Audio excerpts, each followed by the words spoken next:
What is up, everybody? We are back with another exciting episode of Metallicus Live, where it is initially hosted on our Twitter Spaces at We Are Metallicus. You can follow that Twitter account, and then after these Twitter Spaces, we upload these conversations to our YouTube channel and our Metallicus Live podcast platform, where you can listen and indulge on any podcasting platform available. We are on it. And if Metallicus Live isn't on your preferred podcasting platform, talk to me. We're going to change that. But here at Metallicus Live, we spend a lot of time conversating with some of the most brilliant minds around the block industry and beyond. Now, everybody, I hope you're having a fantastic Friday. I hope you all stay safe. I hope everything's secure, because today we're going to talk about security and blockchain. And what better way to talk about security and blockchain than with my friend, the Chief Information Security Officer here at Metallicus, Mr. Juno Lee. Juno, how are you doing today? Hi, Eric. How are you? I'm doing just fine. Happy Friday. Happy Friday. Everything going good over there? Yeah, pretty good. Thank you. Yeah, love that for you, man. Love that for you. Now, as I just mentioned, Juno Lee, he is our CISO over here at Metallicus. But to give everybody more information about you, Juno, what has your journey been like leading up to coming here at Metallicus? So before joining Metallicus last year, I had I should say, a privilege and luxury to work on cybersecurity risk management company and social marketplace for the creative digital contents leveraging blockchain. Prior to that, also I served Federal Reserve System and several government agencies under Department of Treasury in various leadership capacity, including a head of National Cybersecurity Competence Center and a Chief Information Officer, etc. So during this course, I learned the impact of a centralized world as well as the decentralized world of how we provide financial services, and then how this impacts us in good way, as well as the kind of risk that now we need to share those risks. So that's where we are at now. We'd love to have you here. So, within this past year, how have you seen security around the blockchain shift, if at all? So I think instead of calling it shift, I think we are at a place where we are learning and rapidly developing solutions focusing on security. I think I know blockchain has been around the block for many years now, but I think a lot of focus has been making blockchain to work and trustworthy, so that the actual business can operate, and then try to apply this into the many different business cases. Often the security piece sometimes gets forgotten. However, in order to make the business to work, I think most of the application level of security has been implemented, but underlying infrastructure, the role of the miners or block producers, some of these are security the main focus is now being geared towards to what everybody needs to share and own, so that the overall ecosystem is secure. So there is definitely a strong push that's happening in the industry. Would you say, excuse me, what are some of those biggest challenges that are facing the blockchain? Is it sharing some of that information? I would say so, because the blockchain in pure decentralized form, right? It's meant to provide that transparency. Certainly, certain data set should be protected and then confidentially hidden, so that there is a privacy aspect that I think we should respect. But some of the core security and privacy related data, for the sake of protecting the overall ecosystem, I think this should be visible and transparent. And blockchain by default, right, it can share those information broadly. So I don't think we are all there yet. I'm talking more of desirable, the state where some of these critical security related data can be standardized in a way, so that every the critical components of blockchain, such as the app developers and the miners and block producers and all, follows some of these data standards that we can all share. I think then there's a really great intel, security intel. I think can be developed as well as shared, so that everybody knows that what the risk is very proactively. And do you think this falls more upon the crypto firms that are operating on these blockchains, or should it be in one centralized area of where this information should be stored and secure? Yeah, no, good point. So I think the truth is, I think it will be more of a hybrid approach. Any data or security related data that we can, it's a commodity type of a data enough so that we can have like a foundational security that we can put in place for the ecosystem. I think it needs to be distributed. The security control itself, the data sharing itself should be all distributed, which means every the players or participants of the blockchain ecosystem actually now or shares, and if I may call that as a shared responsibility, I believe that will be the right way to do it. Now, I mentioned that as a hybrid is because I think there's also kind of a service that it can be provided in as a central manner. So, for example, let's talk about something that everybody knows. We've been talking about the KYC quite a bit, right? Whether KYC, let's talk about KYC as the know your customer and the user profile. If that is something that a certain blockchain is enforcing it so that KYC users can actually perform some certain financial transaction. In those cases, it would be strange to expose KYC related data publicly, right? Because that's a privacy violations. Right. And that makes sense, right?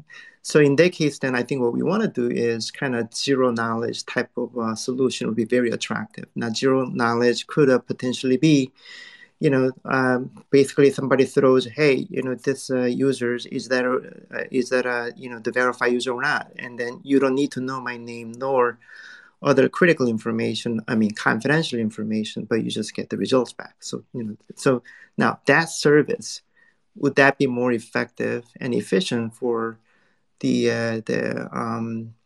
the blockchain ecosystem, where a centralized service provider providing who has accountability to keep those information secure and keep it tight so that they have a full accountability of maintaining that information and provide a basic zero knowledge support to the ecosystem. I mean, in some perspective, that could be a little bit more realistic, but let me actually talk about the flip side. I won't be surprised if that service itself can also be provided in decentralized way if that service provider owns up the accountability of keeping that information tight and secure and following certain standard, the best practice standard, and being monitored. So I think both ways are doable, but given where we are at in 2023, some of these accountability, I think, must be somehow tied to a certain governance body in this kind of services until we become more mature, where this kind of service provider, can be decentralized. But I don't think we are there yet. How far off do you think we are in terms of maturity? I think blockchain world is like moving really fast, right? It's like 1 year of our time is like 10 years of a growth. So I think you cut out a bit, the speed of execution and maturity is so fast these days. I think next couple of years, I think there will be a significant shift and growth in the security focused. So I would just say a couple of years.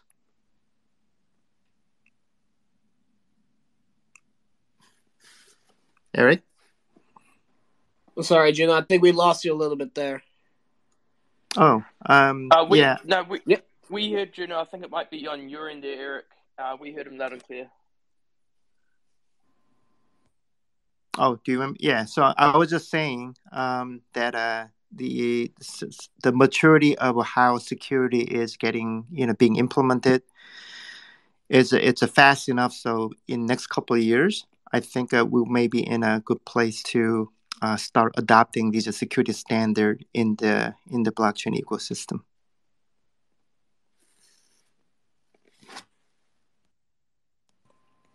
Awesome. Sorry about that. A little technical No problem. difficulties. I think it's on my end, so we should be all right now. So, just kind of moving on a little bit. When you see articles of other wallets and bridges being hacked for substantial amounts of money, um, usually how does it happen? And this is kind of in a general sense. So, if you got any examples or instances, Yeah. So I mean, there are several attack vectors, and I'm not going to bore you guys with the phishing attack and people clicking on stuff that they're not supposed to click. So let's not talk about that, but let's talk about something very interesting. I think 2022 and even 2021, if you look at many of attack, it's actually happening. It actually happened at the protocol level, especially at the bridge. So if I may just pick one example, I think it was a Nomad bridge back I believe it was last year.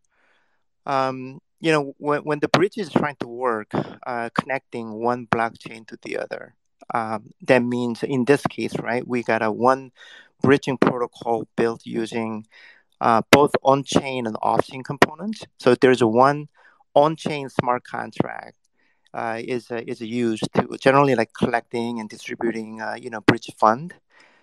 Meanwhile, there's a counterpart, the off-chain agent, kind of relaying this message and verifying it, between different blockchain. Now the danger is right when this two protocol is trying to work together in being integrated fashion. There is a development, the application level issue, like protocol issues, where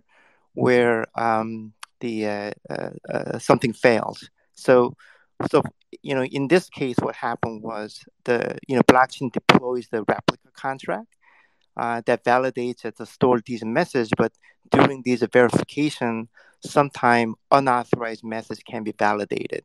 So that's where the hole where that vulnerability can be exploited. So that's a common the vulnerability that gets exploited. The In order for hackers to be able to do that, really requires the highly sophisticated understanding of that protocol, because just because the vulnerability is there, that does not mean that you get exploited, right? So those folks that are in the since a lot of these code, if it's especially in open source, and people can see, oh my God, there's a vulnerability there that we can exploit. So that's something that one aspect that's very unique to decentralized world in the protocol level attack that doesn't often happens in other sector. Now, the other one I would like to also point it out, which I thought it was quite interesting. I mean, often we think that decentralized technology is so different, and it is. I mean, it is very different from the centralized technology. But when you look at the security, we are still very heavily depend on existing, and if I may use the word legacy internet and legacy protocol. So again, I will use one example that happened last year. It was good old BGP protocol. I mean, that protocol existed, several decades. This is the way how internet, routes our traffic. But what's really interesting in this case, and I think the same technique was used multiple times, where that attacker performs the initial, the penetrations, and to do it, what they're looking for is deploying their own malicious smart contract on Ethereum or Binance or the Polygon. I mean, you name it. In fact, at the time they launched at least about dozen of their own malicious smart contract, and then they will do as a part of the preparation, they will actually leverage the BGP route hijacking, so that the user the traffic does not go to the right place of the smart contract. It will actually go to their malicious smart contract, and that's how they exploit and steal the crypto coins.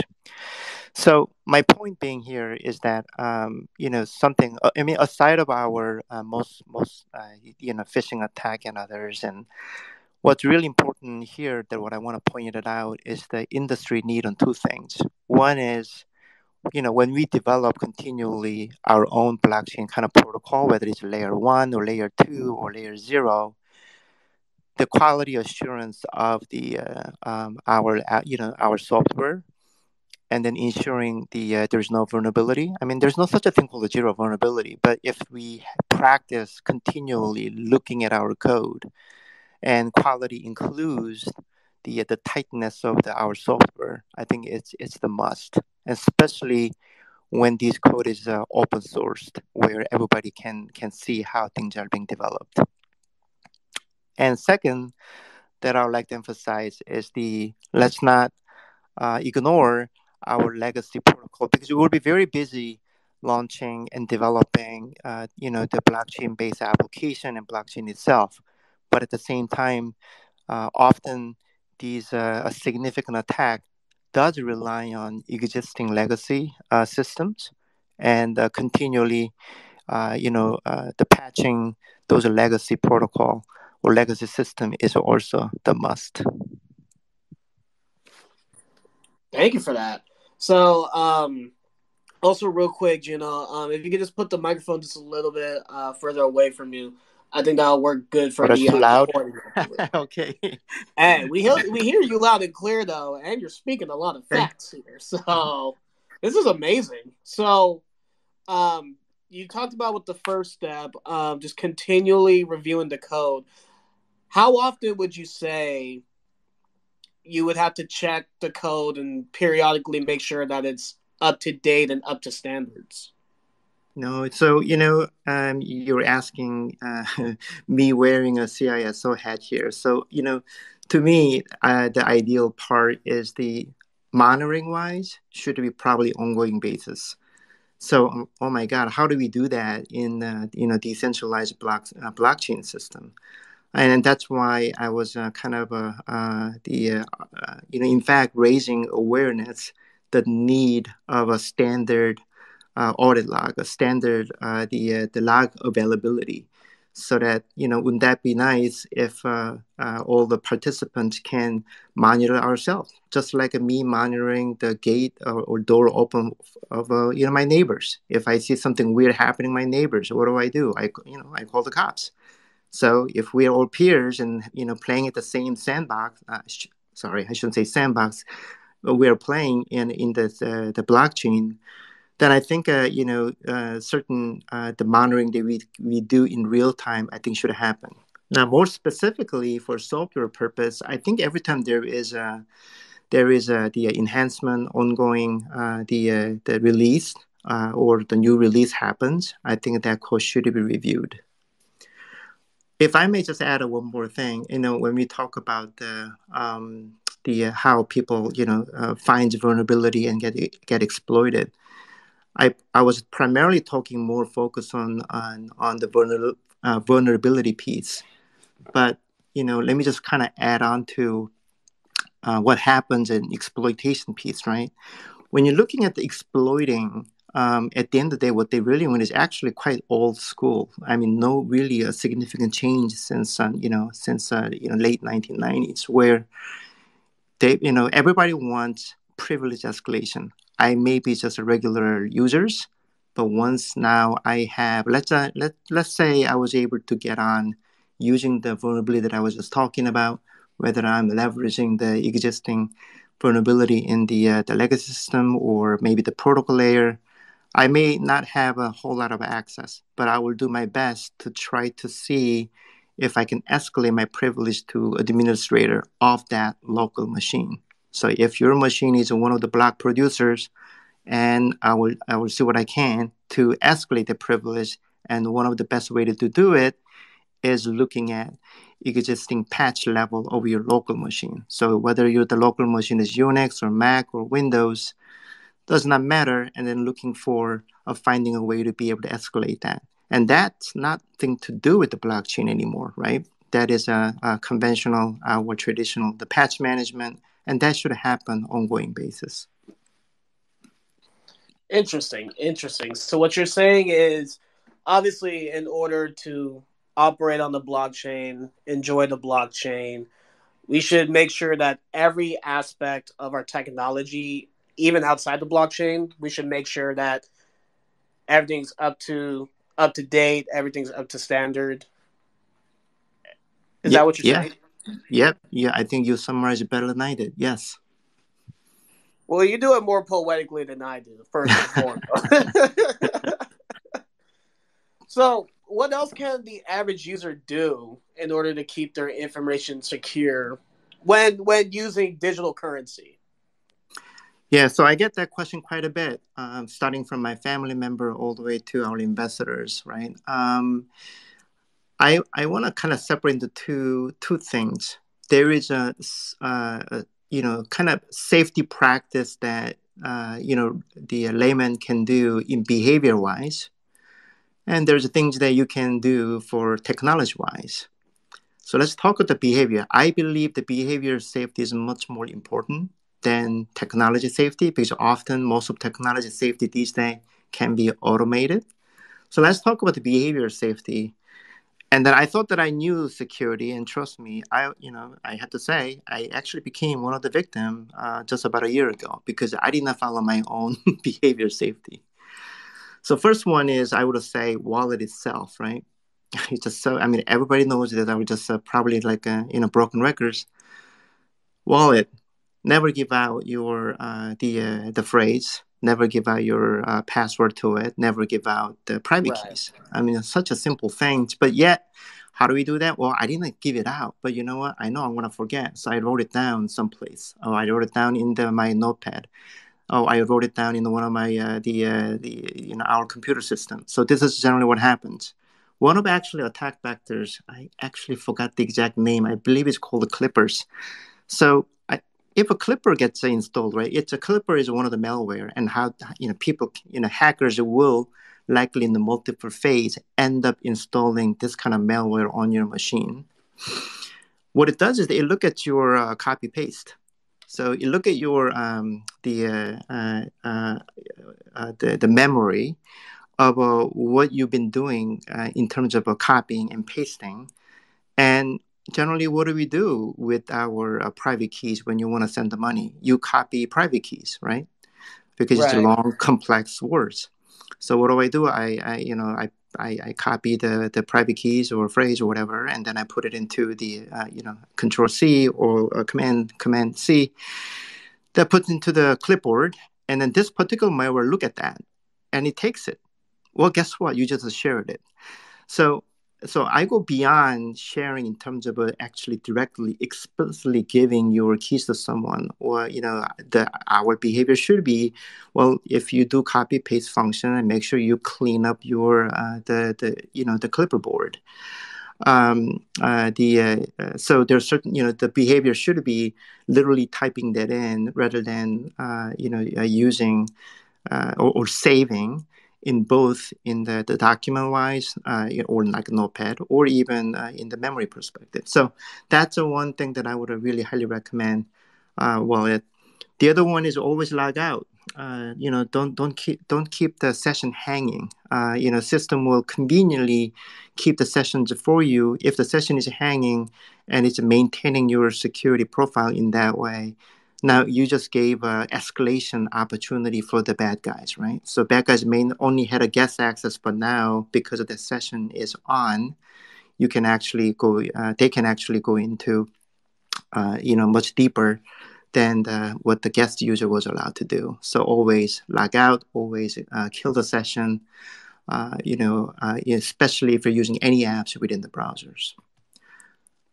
Another one, behavior safety. I want to talk about phone safety. So I thought I was doing, 2FA, and everybody knows probably in our audience, 2FA, MFA is really important. Not only important for your wallet, everything that what you do. So here's an example, and I'm going to use myself as an example because I got victimized. I was using the email address. It's a pretty, the email address through the Microsoft at the time. And I had my own the 2FA using text message, and also I was using the same email address to log into my Coinbase account. Now the bad guys, it happened through the insider from Carrier, and during a SIM swap because I was upgrading my phones.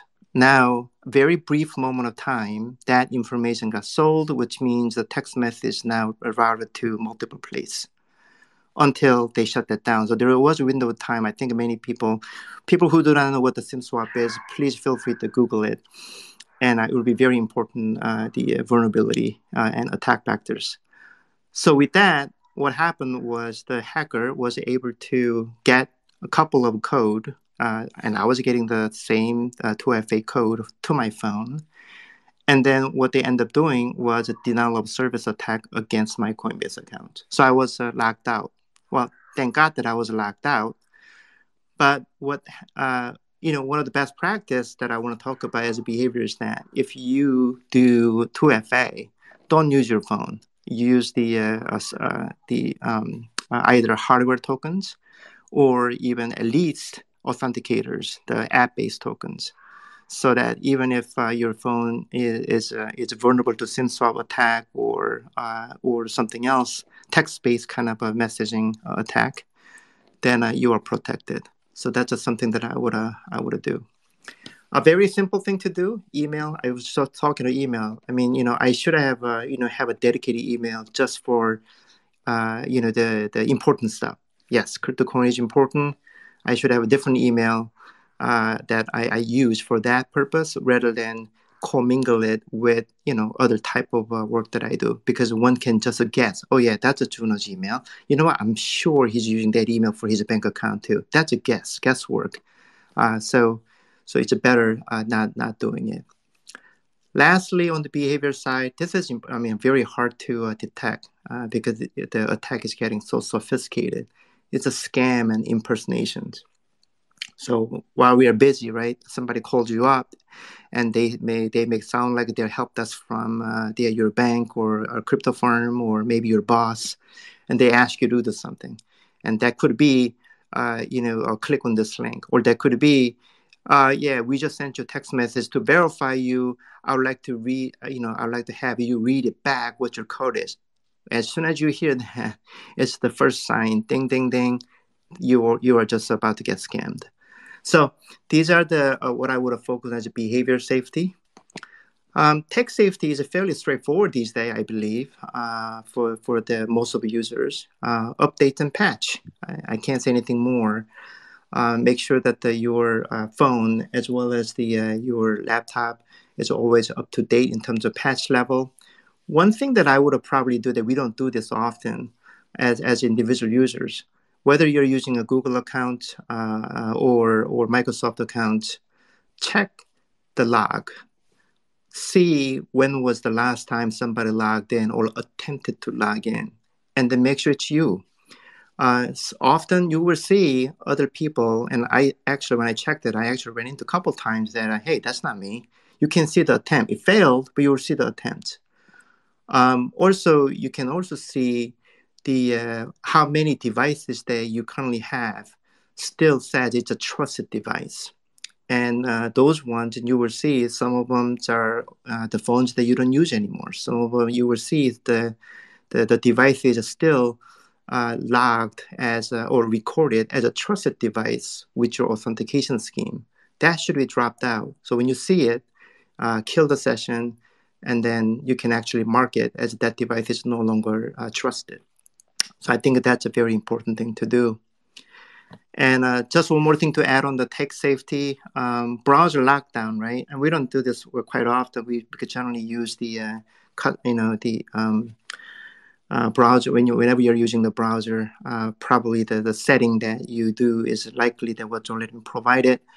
But if you are doing the crypto transactions and something very highly sensitive, at least use the private mode or incognito mode, or use a very specific browser that is a very custom tailored for a privacy purpose. And you can even set the browser setting in custom in a way so that when you shut it down, everything gets wiped out, so that it doesn't keep those informations. So I know I said it a lot, but those are, the list can go on and on, but those are some of the critical ones that I would say that we should do. Ooh, we got a lot to unpack here. Wow. Wow. So going back to the first one, the Clipper. So damn, that really happened. But yeah. So your solution to that, and what you would advise folks to do, is when they, is it still okay to like copy and paste things in like a secure ledger, but should folks copy something else just random afterwards just to make sure it's not? Yeah, no, of course. Yeah, I'm not saying that people should not be using, copy paste. I mean, it is one of the most often used functions, right? We do use it. And also, many the crypto savvy or tech savvy folks, home network, and there's multiple layers of securities out there, so that's fine. We're talking in the cases where, when that gets compromised, without knowing you get compromised. So especially what I would say is that if you are doing a highly critical transaction, so if I'm about to move and then make a transfer using MetaMask, which is a part of the browser extension, using browser, and then I copy my private keys. I don't know why I would, but unless I wanna receive money from somebody, whenever you do that, after what you do, you can do copy paste at that moment, but clear out the cache basically, and clear out the clipboard, and you can do that, and that can be a good practice so that that's not saved in somewhere. I like it, and yeah. I really like how a lot of these examples that you provided, they're all very easy and simple when you get down to the nitty gritty of it. It's just all. It's all necessary precautions. Yeah, especially the way you're presenting it. Exactly. And what's the worst part is? The worst part is that not only you become a victim, you become an attacker, and not knowing that you become an attacker. Because as soon as you become an attacker, what happens is, and I'll actually talk about the why you may become an attacker. As soon as you become an attacker, if that particular issue becomes investigative by the law enforcement, now you are the subject, right? And then you may have no idea that you were even involved in that transaction.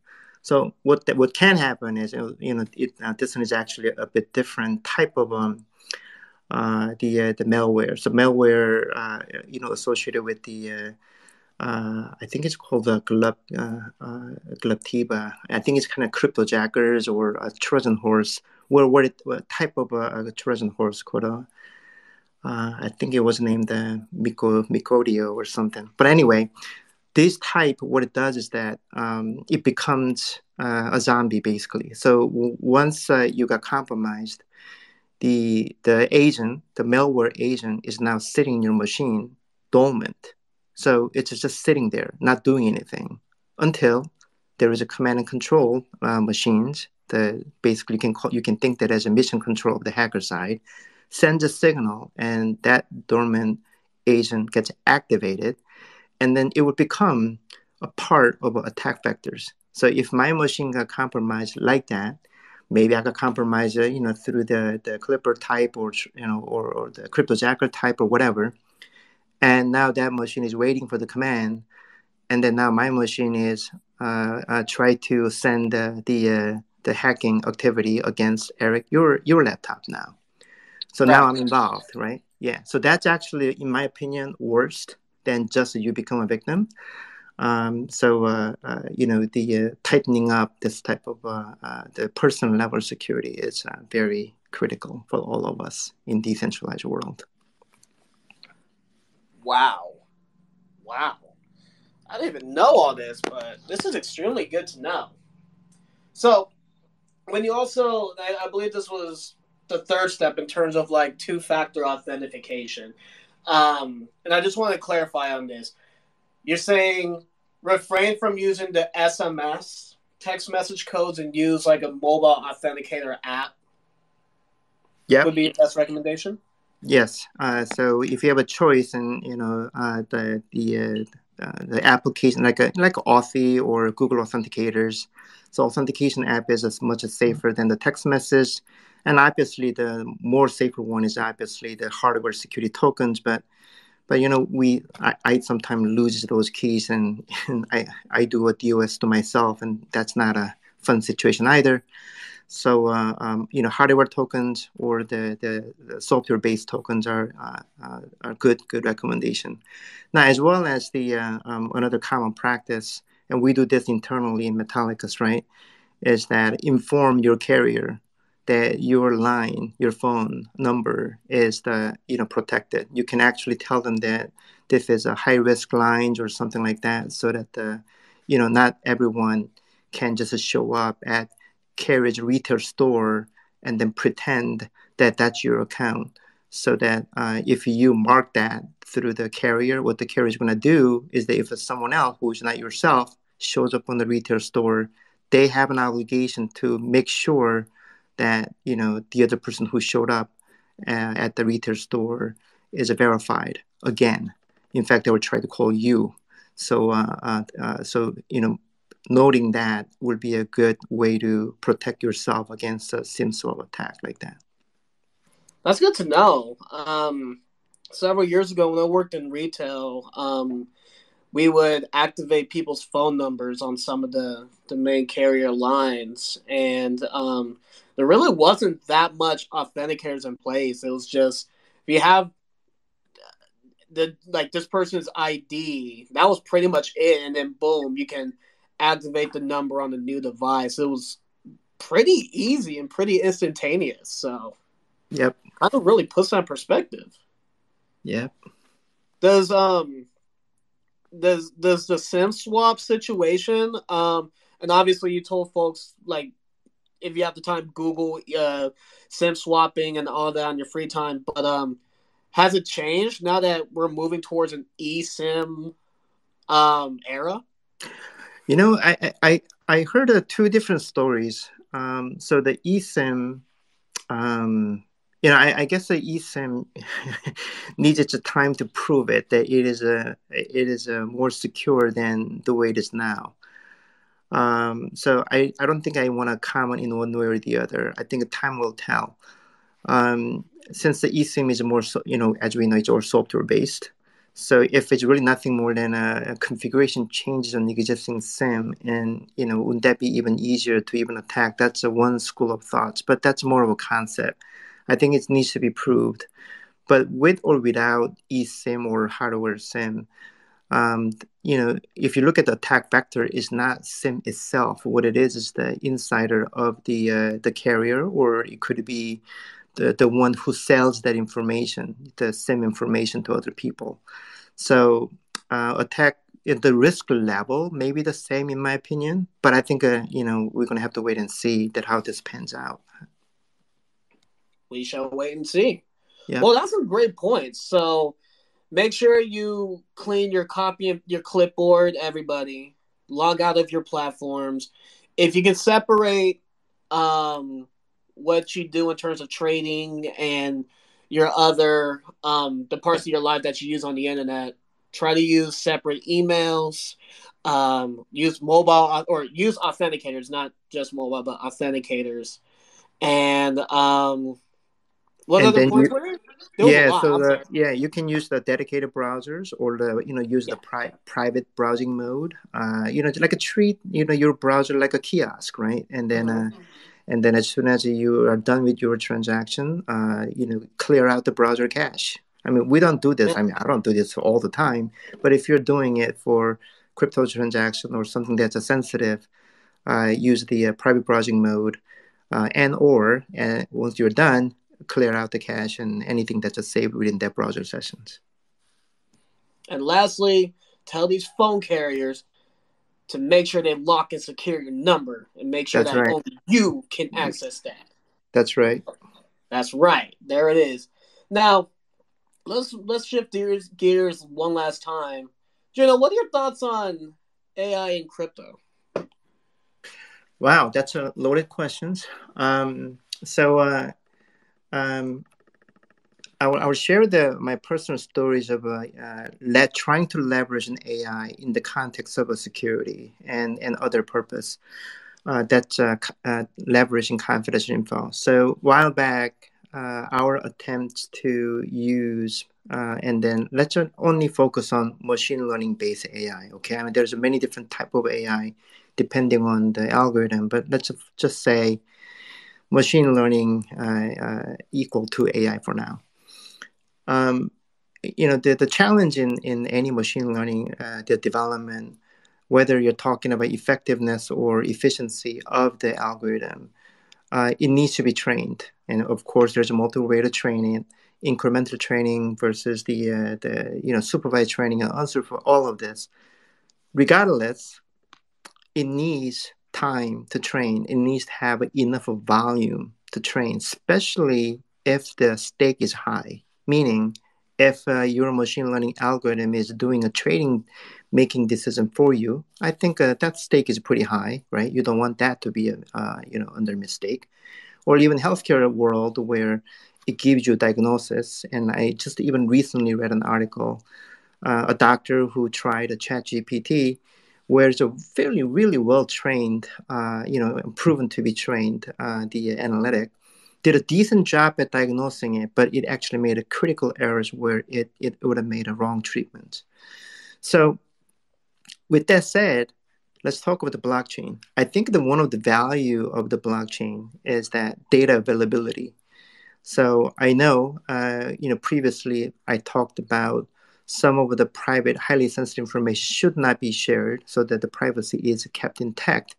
But at the same time, I think there is a commodity like a data that we can share, and then hence why we call that as distributed ledger one time, right?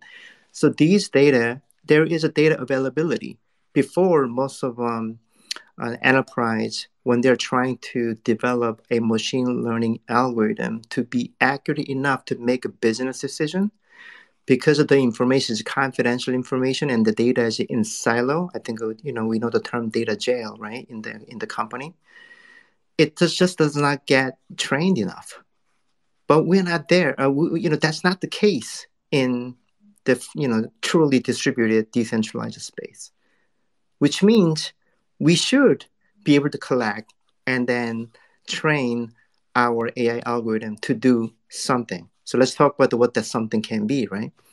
So number one, since we talked about security a lot today, and ability to identify suspicious transaction. I think the volume of data is just so much so the human brain just cannot digest all of it and be able to say, oh my God, that's a suspicious transaction that we should investigate and follow up. Not going to happen. So if the data is openly available, in blockchain, and then we let's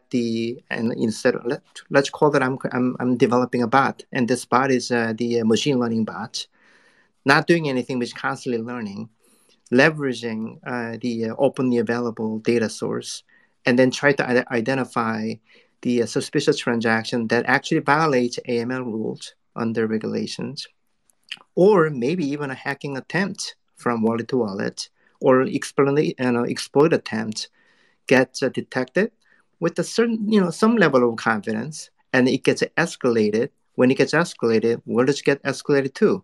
Maybe that escalation can be even sent to all the block producers because they are, highly important critical component of the blockchain, right? So people know that, oh, we got an alert from this bot, and then at least they can look into it. I'm not saying it's correct, but I think it can happen, and then we can share those information. So I definitely see a significant value of a machine learning type of algorithm leveraging amount of data.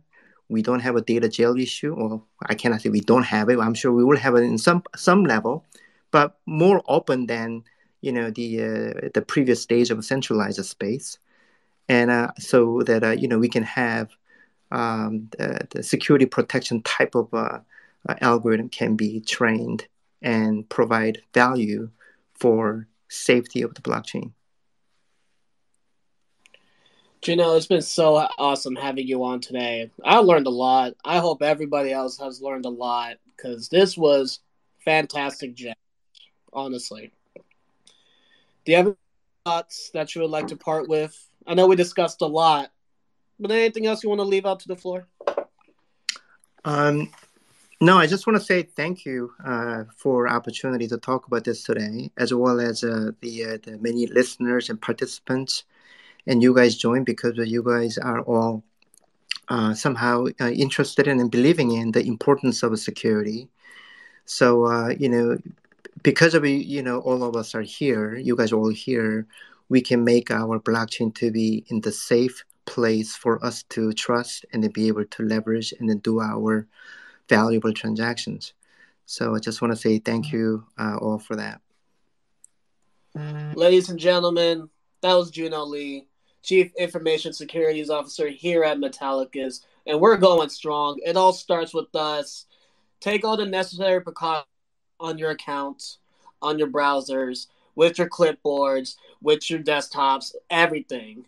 And that all starts with us. Ladies and gentlemen, it's been such a pleasure being your host today. And once again, thank you to Juno Lee.